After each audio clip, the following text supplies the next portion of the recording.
Hello, my name is Charlie and I'm the developer for Growdom, my Ludum Dare 34 entry. This is a real-time strategy game based off growing a kingdom by capturing tiles, building buildings on them and then upgrading those buildings. You play against a number of AIs and the goal is just to destroy all the AIs effectively. There is no time limit to when the game ends, you just have as long as you can. I'll leave a link in the description so you can get to the game. And just so you know, I'm playing on the Windows build, where on this main menu the exit button does something. On the web build, this is irrelevant, so you can just ignore it. Now, this is the main menu, and there's the volume for the sound effects. Border alpha is just for the transparency on the kingdom borders. You can turn them off if you want by just moving the alpha down to 0, but I prefer to leave it fairly high just so you can see clearly where the different borders are. Now I'm just going to hit new game and start into the game. Now you may want to do this a few times because down here you'll notice your resources on this left column and the net per tick on the right column, and a tick is just about 1.5 seconds, and that's every time you get a resource count or resources. Now you'll notice that I have something in red. Now that means I'm losing resources. Now I'm just going to restart this and just press escape to go into the menu and then just click new game.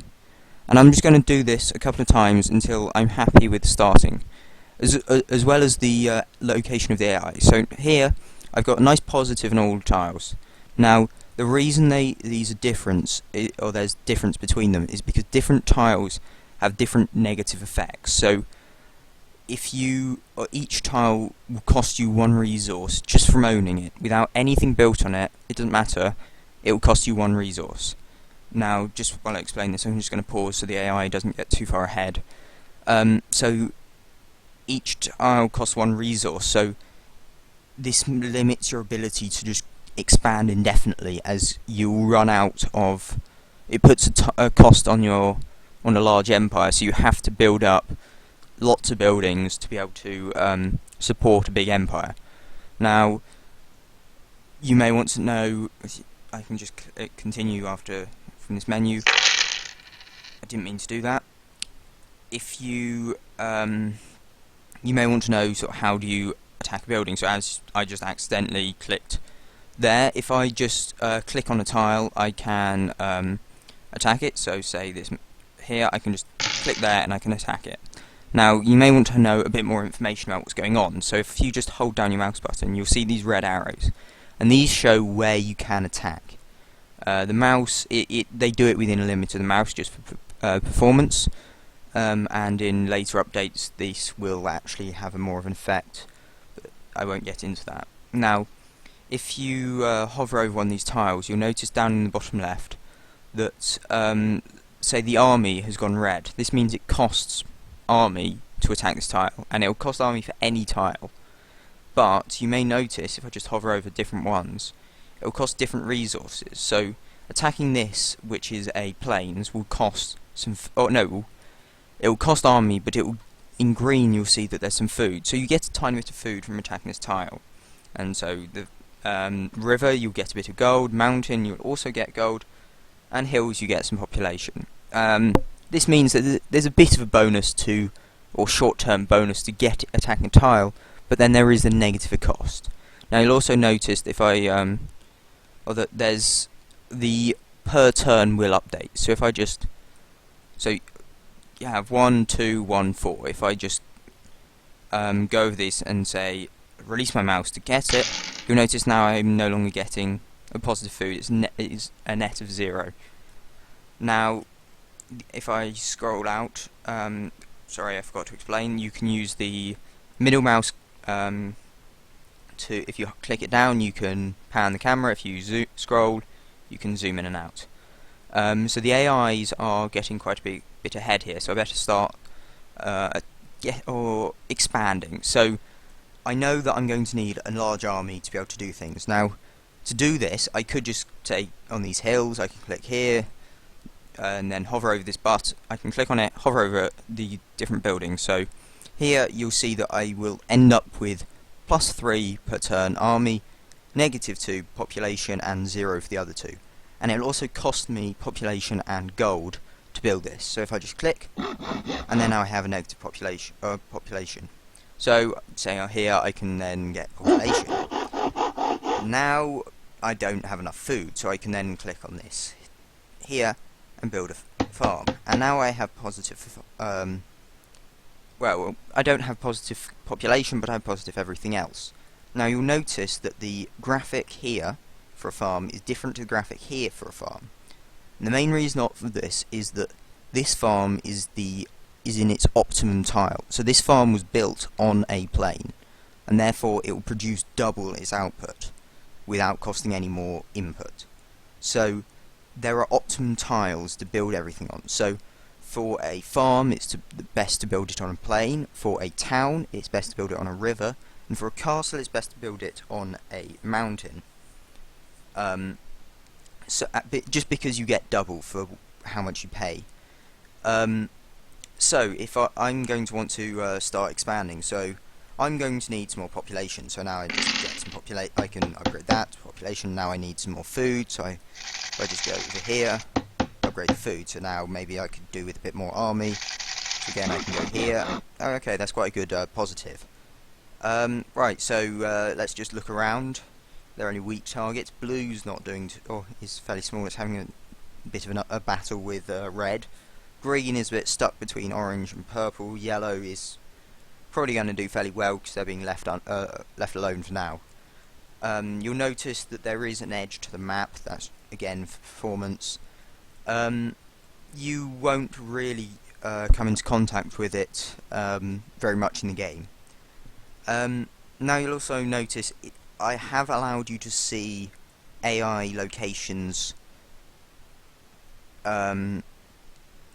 just the borders. You can't see how they're developing, but you can just see it. This is, I just feel like you get the idea of what's going on in the world while you're developing. But again, you can turn down the alpha and the borders, and you won't be able to see this. But I'll just leave it in here. So I should probably continue to expand. I think I'm going to go towards blue because they're looking fairly weak. If I don't go to green, then I'll be in between purple and red, or purple and orange, purple and orange even. So I'll go towards blue. So I'm just going to expand a bunch of tiles. And now, if I just expand quite a lot, and then I go, okay, I want to check over my resources, make sure I'm having a fairly good positive. So again, 4119, that's probably alright. You will end up with a lot of gold, and this is purely because of balancing. So again, I need more food, so then I need more population, and then I need more food again. And then I can start attacking the AI. Now, attacking an AI costs a lot more than just attacking normally. Because you're having a battle. So I can continue doing this. Red has somehow got in here as well. I think there's a bit of messy borders around, but that's alright. And you'll notice that I am continuing to upgrade buildings as I go along, just so that I can make sure I have a nice positive.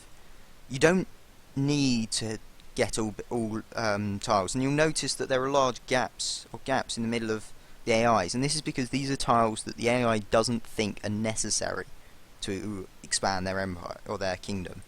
So I can just continue attacking blue, and you'll notice also that if there's a developed tile here, when you attack it, it will get rid of the development.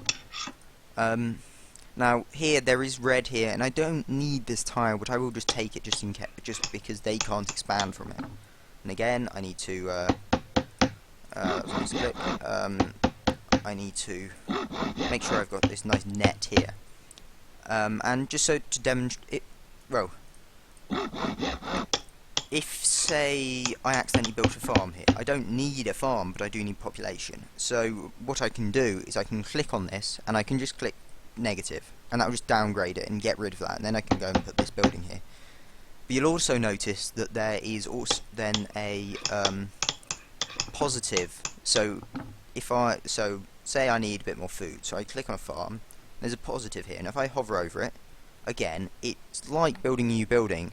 It will show you all the changes. So if I can just click it, and if I hover over, you'll see it now says level 2, whereas before these were saying level 1 or level 0. Level 0 means you own it, but there's no building. Level 1 means there's a level 1 building. Level 2 means there's a level 2 building. So here is now level 2, and I can continue up to level 3, level 4,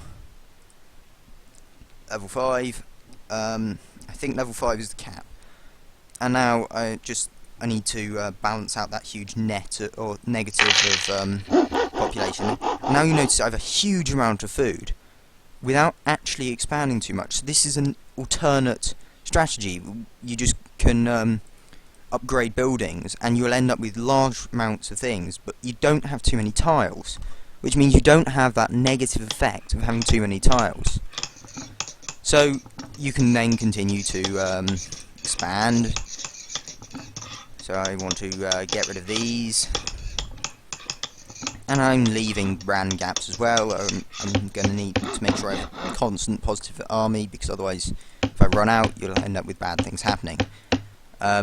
And that's the main thing to watch out for. You don't want to end up with a negative of a resource with 0 stored. If that happens, your empire will start, or your kingdom even, will start to fall apart, and buildings will end up being downgraded if need be. So I can just happily attack, and because I had a big upgrade that, because I had a big positive here in the first place, it means I can expand quite a lot without actually having to go back and look at my resources. So this is sort of the majority of what the game is. The borders do get very messed up because of how the AI prioritizes tiles, but really that is just because they don't think that these tiles are necessary, whereas other ones are, and that's just how they grow. And there is a randomness to it. The AI doesn't necessarily do the absolute best decision. In fact, the decision, each AI is assigned a difficulty, and this difficulty is based off how far away they are from your spawn, well, how far their start is away from your start. So the further away they are, the higher their difficulty is. And what this means is that they are more likely, on average, to pick, or just more likely to pick the better decisions when choosing what to do. And the AI chooses based off a 2-second timer. So every 2 seconds, every 2.5 seconds, they will make a decision and perform it. And sometimes it'll be a good decision, sometimes it won't. But they are still making a decision, and this is why I am really happy with this game, is that the AI does things that are interesting, and they will continue to fight back. And if you leave, say if I leave this island here, and if I just leave it for a bit, you'll eventually see that it will start to attack back. And we see, there we go, attack. Now I can get rid of it and it's fine. So yeah, this has been an overview of my game. Thank you very much for watching, and I hope you enjoy playing it. I am in the process of creating updates to it, such as the fog will be updated to look nicer in a similar way to the border, how the border is done. The graphics will be updated. There will be more sounds and possibly even music. The AI will be refined. Maybe things like this won't end up happen, I don't know. I'll see. I've also got an Android build which I'm working on. and I may even just, if I can figure out a suitable way of doing it, I will go on to making something on iOS as well.